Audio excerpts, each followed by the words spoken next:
First of all, you should know that in between the tutorials, I use some snippets for coding and some hotkeys for making my code pretty.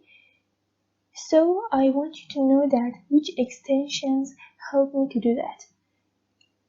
I have installed ES7 React Redux GraphQL React Native snippets that helps me use some code snippets like IMR for importing from React, IMRN for importing from React Native, and so on. I have this prettier code formatter and use Alt-Shift+F to make my code pretty. And I have installed React Native tools